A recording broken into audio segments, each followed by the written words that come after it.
Hello நண்பா, இன்னைக்கான வீடியோவில் நம்ம எதை பற்றி பார்க்க போகிறோம் அப்படின்னா, பிரான்ஸ் நாட்டில் மேரி அப்படிங்கிற ஒரு பொண்ணு வந்து வாழ்ந்துட்டு இருக்கிறா. அது மட்டும் இல்லாமல் அந்த ஒரு பொண்ணு வந்து அந்த ஊர்லேயே வந்து பிரபலமான ஒரு ஐடி கம்பெனியில் வந்து வேலை பார்த்துட்டு இருக்கிறா. ஒரு ஆஃபீஸ் மீட்டிங்காக பிரான்ஸ்லேருந்து வாஷிங்டன் டிசிக்கு மேரி அப்படிங்கிற ஒரு பொண்ணை வந்து போக சொல்கிறாங்க. அப்படி போக சொல்லும் போது அந்த ஒரு பொண்ணு வந்து வெற்றிகரமாக வாஷிங்டன் டிசிக்கு போய் அந்த ஒரு ஆஃபீஸ் மீட்டிங் அட்டன் பண்ணிட்டு ரிட்டர்ன் வந்து பிரான்ஸுக்கு வந்து வந்துட்டு இருக்கிறாங்க. அப்படி பிரான்ஸுக்கு வர டயத்தில் வந்து ரோடில் வந்து பயங்கரமாக வந்து பனி வந்து பொழிஞ்சிருக்குது. அதாவது அது வந்து ஒரு விண்டர் சீசன். ஸோ அதனால ரோடு ஃபுல்லாகவே வந்து பனி வந்து இருக்குது. அது மட்டும் இல்லாம குறிப்பிட்ட தூரத்துக்கு மேல மேரியால வந்து எதையும் பார்க்கவும் முடியல, காரை வந்து சேஃப்டியா வந்து டிரைவ் பண்ணவும் முடியல. பனி வந்து ஓவரா வந்து ரோட்ல சூழ்ந்து இருக்கனால கார்லாம் வந்து பயங்கரமா வந்து வழுக்க ஆரம்பிச்சிருது. உடனே மேரி அப்படிங்கிற ஒரு பொண்ணு என்ன செஞ்சா அப்படின்னா, பக்கத்துல வந்து ஏதாவது ஹோட்டல் இருந்தா அங்க வந்து நம்ம வந்து நைட் ஸ்டே பண்ணிட்டு காலையில வந்து நம்ம வந்து டிராவல் பண்ணலாம். பிகாஸ் ஏன்னா ரோடு வந்து வழுக்கிட்டு போனா கூட பிரச்சனை இல்லை, நம்ம வந்து தூரத்துல வந்து என்னது இருக்குன்னு கூட பார்க்க முடியல. அதனால வந்து நம்ம வந்து ரொம்ப ரிஸ்க் எடுக்க வேண்டாம், நம்ம பக்கத்துல இருந்து ஹோட்டல் இருந்தா அங்க ஸ்டே பண்ணிட்டு மறுநாள் காலையில நம்ம வந்து ஊருக்கு போகலாம் அப்படின்னு சொல்லிட்டு பக்கத்துல ஏதாவது ஹோட்டல் இருக்குமான்னு சொல்லிட்டு மேரி அப்படிங்கிற ஒரு பொண்ணு வந்து தேடிட்டே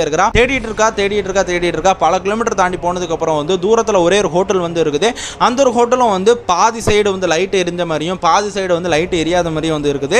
அந்த ஒரு ஹோட்டலை பார்த்துக்கு அடுத்து மேரி அப்படிங்கிற ஒரு பொண்ணுக்கு வந்து பயங்கர பயம் வர ஆரம்பிக்குது. எதுக்கு அப்படின்னா, அந்த ஒரு ஹோட்டல் பார்க்கறதுக்கு வந்து பயங்கர பழமையா இருக்குது. அது மட்டும் இல்லாமல் அந்த ஹோட்டலை பார்க்கும்போது பயங்கர ஹாண்டடான ஒரு வீடு எப்படி இருக்குமோ அந்த மாதிரி இருக்குது. அப்படிங்கிற பட்சத்தில் ரொம்ப வந்து பயம் வந்து அவ மனசுல வந்து இருந்துட்டு இருக்குது. உடனே என்ன செய்யற அப்படின்னா, நம்மளோட சேஃப்டியை தான் நம்ம வந்து முக்கியமாக வந்து பார்க்கணும். ஸோ அதனால் வந்து இந்த ஒரு ஹோட்டலில் வந்து நம்ம வந்து ரூம் எடுத்து இன்றைக்கி ஒரு நாள் நைட்டு தாங்கன்னா நம்மளுக்கு என்ன ஆக போகுது, ஒன்றும் ஆக போகிறது கிடையாது. காலையில் எந்திரிச்சு நம்ம பழைய மாதிரி காரை எடுத்துகிட்டு நம்ம வந்து நம்மளோட ஊருக்கு வந்து போகலாம் அப்படின்னு சொல்லிட்டு அந்த ஒரு ஹோட்டலில் வந்து ரூம் இருக்கா இல்லையான்னு கேட்கறதுக்காக போகிறோம். அப்படி கேட்க போகும்போது ரிசப்ஷனில் இருக்கிற எல்லா, அதாவது பழங்காலத்து பொருள் வந்து பயங்கரமாக வந்து அடுக்கி வச்சிருக்கிறாங்க. அந்த ஒரு பொருளை பார்த்துக்கு அடுத்து மேரி அப்படிங்கிற ஒரு பொண்ணுக்கு வந்து பயங்கரம் பயம் வர ஆரம்பிக்குது. ஸோ ஹோட்டலுக்குள்ளே வந்து ஒரு ஏசி இருக்கணும், இல்லைனா வந்து பார்க்கறதுக்கு வந்து பயங்கர அழகாக வந்து இருக்கணும். இந்த ஒரு ஹோட்டலுக்குள்ளே வந்து பழமையான பொருளாக வந்து ஃபுல்லாக அடுக்கி வச்சிருக்காங்க. அது அங்கே இருக்க பொருளாக சுற்றி பார்த்துட்டு இருக்கும் போது ரிசப்ஷனுக்கு வந்து ஆள் வராங்க. ரிசப்ஷனுக்கு ஆள் வந்து கிடைத்து எனக்கு இங்கே ரூம் கிடைக்குமா, நீங்கள் ஒரு நாள் நைட் ஸ்டே பண்ணுறதுக்கு அப்படின்னு சொல்லி கேட்கும்போது, தேர்ட் ஃப்ளோரில் வந்து ஏகப்பட்ட ரூம் வந்து ஃப்ரீயாக இருக்குது மேம். ஃபர்ஸ்ட் செகண்ட் ஃப்ளோர் வந்து ஆல்ரெடி வந்து மோஸ்ட்லி ஃபில் ஆயிருச்சு, நீங்கள் வந்து தேர்ட் ஃப்ளோரில் இருக்க ரூம் வந்து எடுத்துக்கோங்க அப்படின்னு சொல்லி சொல்கிறாங்க. காரில் வந்து லக்கேஜ் இருக்கா, கீழே வந்து வெயிட்டர் இருக்கிறாங்க, அவங்க லக்கேஜ் தூக்கிட்டு வந்து மேலே கொண்டு வந்து வைப்பாங்க அப்படின்னு சொல்லும் போது, கார் டிக்கியில் வந்து ஒரு பெரிய லக்கேஜ் இருக்கு, அதை மட்டும் கொண்டு வர சொல்லுங்க அப்படின்னு சொல்லும் போது, பெல்லை தட்டும் போது ஒரு மோசமான ஒரு பயங்கரமான தோல் சுருங்கின ஒரு ஆள் வந்து வராரு. அதாவது வயசான ஆள் வந்து வராரு. அந்த ஒரு வயசான ஆள்கிட்ட வந்து என்ன சொல்றாங்க அப்படின்னா, அந்த லக்கேஜை கொண்டு போய் மேம் தங்க போற ரூம்ல போய் நீங்க வச்சிருங்க அப்படின்னு சொல்லி சொல்றாங்க. மேரி அப்படிங்கிற ஒரு பொண்ணு அந்த ஒரு ஆளை பார்த்துக்கிறது ரொம்ப வந்து பயப்பட ஆரம்பிச்சிட்டா. எதுக்கு அப்படின்னா, அந்த ஒரு ஆளை வந்து ரொம்ப,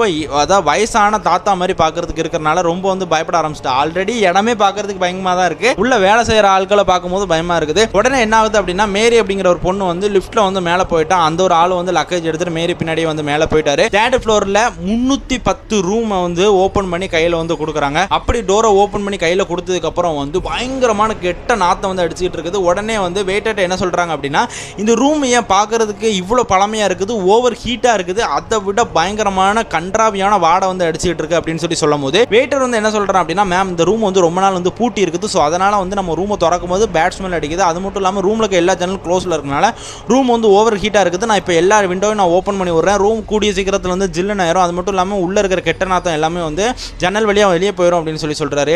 எல்லாத்தையும் ஓப்பன் பண்ணி கொடுத்ததுக்கு அப்புறம் வந்து பயங்கரமான காத்தெல்லாம் வந்து அடிக்க ஆரம்பிக்குது. அந்த காற்றை பார்த்ததுக்கு அப்புறம் வந்து மேரி அப்படிங்கிற ஒரு பொண்ணுக்கு வந்து இப்போ தான் நிம்மதியாக இருக்குது. ஸோ அதுக்கப்புறம் ஹீட் எல்லாமே கம்மியானதுக்கு அப்புறம் விண்டோஸ் எல்லாத்தையும் லாக் பண்ணிட்டு ஏசியை வந்து மேரி வந்து போட்டுட்டா. அப்படி ஏசியை போட்டதுக்கப்புறம் வந்து ஜாலியாக வந்து டிவி பார்த்துட்டே வந்து ஸ்நாக்ஸ் சாப்பிட்டுட்டு பெட்டில் வந்து படுத்து தூங்கிட்டு இருக்கிறா. அப்படி தூங்கிட்டு இருக்கும்போது திடீர் நைட் ஒரு 12 மணிக்கு வந்து ஒரு முழிப்பு வருது. முழிப்பு வந்து எந்திரிச்சு பார்க்கும்போது பக்கத்தில் வந்து யாரோ ஜோடியா கப்புலா வந்து யாரோ வந்து படுத்துருக்கிற மாதிரி தெரியுது.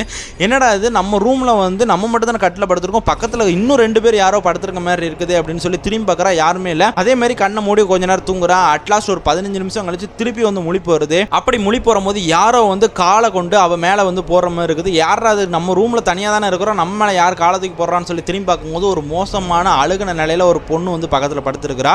அந்த ஒரு பொண்ணை பார்த்துக்கிறது மேரி அப்படிங்கிற ஒரு பொண்ணுக்கு வந்து பயங்கரமாக வந்து பயம் வர ஆரம்பிக்குது. என்னடா இது, இந்த மோசமான நிலைமையில ஒரு பொண்ணு வந்து பக்கத்தில் படுத்திருக்காளே அப்படின்னு சொல்லி ரூம்ல எல்லா லைட்டையும் போட்டுட்டு டிவி வந்து பார்த்துட்டு இருக்கிறா. அப்படி டிவி பார்த்துட்டு இருக்கும்போது வெளியே யாரோ வந்து பயங்கரமாக வந்து சண்டை போடுற மாதிரி வந்து சவுண்டு கேட்டுட்டு இருக்குது. அந்த ஒரு சவுண்டை கேட்டதுக்கு மேரிக்கு வந்து பயங்கரமாக கோவம் வர ஆரம்பிக்குது. நைட்டு மணி வந்து 1 மணி கிட்ட ஆக போகுது. இந்த நேரத்தில் எதுக்குடா இப்படி சண்டை போட்டுட்டு இருக்கீங்கன்னு சொல்லி கதை ஓப்பன் பண்ணி வெளியே போய் பார்க்குறா. வெளியே பார்க்கும்போது வந்து சவுண்ட் வந்து ஃபுல்லாகவே ஸ்டாப் ஆச்சு. ஸோ உள்ள டிவி பார்த்துட்டு இருக்கும் யாரும் சண்டை போட்டுட்டு இருந்த மாதிரி இருந்துச்சு. நம்ம கதவை திறந்து வெளியே வந்து பார்க்கும்போது யாருமே இல்லவே இல்லை அப்படின்னு சொல்லிட்டு கதவை வந்து க்ளோஸ் பண்ணிட்டு மேரி அப்படிங்கிற ஒரு பொண்ணு வந்து உள்ள வரா. உள்ள வந்து அடுத்து அகைன் வந்து சண்டை போடுற மாதிரி சவுண்டு கேட்குது. இந்த டைம் சண்டை போடுற சவுண்ட் வந்து வெளியே கேட்கல, இவர் ரூம்ல தான் வந்து கேட்டுட்டு இருக்குது. அப்படி ரூம்குள்ள போய் பார்க்கும்போது ஒரு ஹஸ்பண்ட் ஒரு ஒய்ஃப் வந்து சண்டை போட்டுட்டு இருக்காங்க. ஸோ இதை பார்த்து பார்த்ததுக்கு அடுத்து மேரி அப்படிங்கிற ஒரு பொண்ணுக்கு வந்து பயங்கரமாக வந்து பயம் வர ஆரம்பிக்குது. என் ரூமில் நீங்கள் என்ன பண்ணிட்டு இருக்கீங்க, நீங்கள் யார் ஃபர்ஸ்ட் அப்படின்னு சொல்லி பயங்கரமாக வந்து கத்த ஆரம்பிக்கிறா. அப்படி கத்த ஆரம்பிக்கும் போது அந்த ஆள் கையில் வந்து ஒரு உருட்டுக்கட்டை வந்து இருக்குது. அந்த ஒரு கட்டையை வச்சுட்டு அந்த பக்கத்தில் இருக்க பொண்ணை வந்து அடிக்கிறதுக்காக போகும்போது இவன் மேரிங்கிற வந்து ரொம்ப வந்து பயங்கரமாக கத்த ஆரம்பிக்கிறான். அப்போ கத்த ஆரம்பிக்கும் போது அந்த ஒரு ஆள் வந்து சடனா, அதாவது சொடக்கு ஒரு செகண்ட் வந்து மறைஞ்சு போயிட்டாரு. அந்த ஒரு பொண்ணு வந்து மேரிய பக்கம் ஸ்பீடாக ஓடி வந்துகிட்டே இருக்கிறா. ஓடி வந்துகிட்டே இருக்கும்போது மேரி முன்னாடி வந்ததுக்கு அப்புறம் கரெக்டாக 1 இன்ச்சில் வந்து முன்னாடி வந்து நின்றுட்டு இருக்கிறா. மேரி அப்படிங்கிற ஒரு பொண்ணு வந்து கண்ணை திறந்து பார்க்கும்போது யாருமே இல்லை. பின்னாடி திரும்பி பார்க்கும்போது அழுகுன நிலையில தலையில அடிபட்டு ஒரு பொண்ணு ரத்தத்தோடு நிக்கிறத வந்து பார்க்குறா. அப்படி பார்த்துக்கிறது பயங்கரமா வந்து கத்த ஆரம்பிக்கிறா. கத்துற நேரத்தில் வந்து ரூம்ல வந்து ஃபோன் வந்து அடிச்சிட்டு இருக்குது. சடனா வந்து ஃபோன் வந்து கட் ஆகுது. உடனே மேரி அப்படிங்கிற ஒரு பொண்ணு வந்து என்ன செய்யறா அப்படின்னா பயத்துல வந்து அந்த ரூம்குள்ளே வந்து கண்ணா பின்னாடி வந்து ஓட ஆரம்பிக்கிறா. ஓட ஆரம்பிக்கும் போது அந்த ஒரு உருவம் வந்து அதே இடத்துல வந்து ஸ்டாச்சுவா வந்து நின்றுட்டு இருக்குது. ரூம்ல இருக்க எல்லா லைட்டுமே வந்து அணைஞ்சு போகுது. அந்த அணைஞ்சு போற லைட் எல்லாம் பார்த்துக்கிறது மேரி அப்படிங்கிற ஒரு பொண்ணுக்கு வந்து பயங்கரமா வந்து பயம் வர ஆரம்பிக்குது. மேரி மைண்ட்ல வந்து இப்போ ஒரே ஒரு விஷயம் தான் ஓடிட்டு இருக்கு. இந்த ரூம்ல இருந்து எப்படியாச்சும் நம்ம வெளியே தப்பிச்சு ஓடி போயிடணும் அப்படிங்கிற ஒரு விஷயம் மட்டும் தான் மைண்டுக்குள்ள ஓடிட்டு இருக்குது. உடனே அந்த பொண்ணுகிட்ட போய் உனக்கு என்ன வேணும், யார் நீ, எதுக்கு என் ரூம்ல வந்து என்னை பாடா படுத்திக்கிட்டு இருக்க அப்படின்னு சொல்லி கேட்கும்போது பல நாட்களுக்கு முன்னாடி நான் இதே ரூம்ல இப்படிதான் நான் கத்திக்கிட்டு இருந்தேன். அப்போ உங்களுக்கு இந்த மனசாட்சி இருந்துச்சான்னு சொல்லி அந்த ஒரு பொண்ணு தலையில ரத்தத்தோட நின்ன பொண்ணு வந்து மேரிய பக்கம் திரும்பி கேட்கிறா. மேரிக்கு வந்து என்ன பேசுறான்னு சொல்லி ஒண்ணுமே புரியவே இல்லை.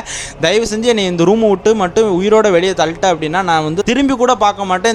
இந்த இடத்த விட்டு நான் அப்படியே வந்து ஓடி போயிடுறேன் அப்படின்னு சொல்லிட்டு இருக்கிறா. மேரி அப்படிங்கிற ஒரு பொண்ணு கிட்ட அந்த ஒரு பொண்ணு என்ன சொல்றா அப்படின்னா, நீ இந்த ரூமை விட்டு உயிரோட வெளியே தப்பிச்சே போக முடியாது. இந்த ரூமை விட்டு நீ வெளியே போனாலே நீ டெட் பாடியா தான் போவ. உனக்கு நான் ஒரே ஒரு வாய்ப்பு மட்டும் கொடுக்குறேன் உயிரோட வெளியே தப்பிச்சு போறதுக்கு. தூரத்துல ஒரு ஜன்னல் மட்டும் ஓப்பன்ல இருக்கு. அந்த ஜன்னல்ல இருந்து நீ எப்படியாச்சும் மேல இருந்து கீழே குதிச்சு நீ தப்பிச்சு போயிரு. இல்லனா வந்து நான் மெயின் டோர் வழியா நீ போகணும்னு நினைச்சேன்னா நான் வந்து உன்னை கொலை பண்ணி தான் வெளியே அனுப்புவேன் அப்படின்னு சொல்றா. அவ ஆல்ரெடி இருக்குது வந்து 3rd ஃப்ளோர். அந்த இடத்துல இருந்து கீழே குதிச்சானா கண்டிப்பா வந்து ஆள் வந்து க்ளோஸ் தான். ஸோ இவ என்ன செய்யறா அப்படின்னா பயங்கரமா வந்து அகைன் வந்து கத்த ஆரம்பிக்கிறது. மெயின் டோரை வந்து யாரோ பயங்கரமா வந்து தட்ட ஆரம்பிக்கிறாங்க. தட்ட ஆரம்பிச்ச உடனே பயங்கரமா வந்து தட்டின ஆள் வந்து சடனா வந்து மெயின் டோரை ஓப்பன் பண்ணும்போது அந்த ஒரு ரூம்ல வந்து யாருமே இல்லவே இல்லை. மேரி அப்படிங்கிற ஒரு பொண்ணு வந்து பயங்கரமா கத்திக்கிட்டே இருந்தா. உடனே போய் அந்த வெயிட்டர் கிட்ட போய் சொல்றா, நீ உடனே என்ன பண்ணுவியோ ஏது பண்ணுவியோ சொல்லி தெரியாது, ரூம்ல இருக்க எல்லா பெட்டியும் எடுத்துட்டு வந்து எனக்கு கீழே கொண்டு போய் வந்து வைக்கிறேன். நான் இந்த ரூமை விட்டு நான் இப்பவே வந்து காலி பண்றேன். இந்த ரூம்ல வந்து ஏதோ அமானுஷமா வந்து நடந்துட்டு இருக்கு அப்படின்னு சொல்றா. உடனே கீழே ரிசப்ஷன் போனதுக்கு அப்புறம் ரிசப்ஷன்ல இதே விஷயத்தை தான் சொல்றா. ரிசப்ஷன்ல இருக்க ஆட்கள்லாம் வந்து எவ்வளோ கன்வின்ஸ் பண்ணி அவளை அந்த ஹோட்டல்ல தங்க வைக்கணும்னு சொல்லி நினைக்கிறாங்க. ஸோ அட்லாஸ்ட் மேரி வந்து அந்த ஒரு ஹோட்டல்ல இருந்து கிளம்பி போயிட்டா.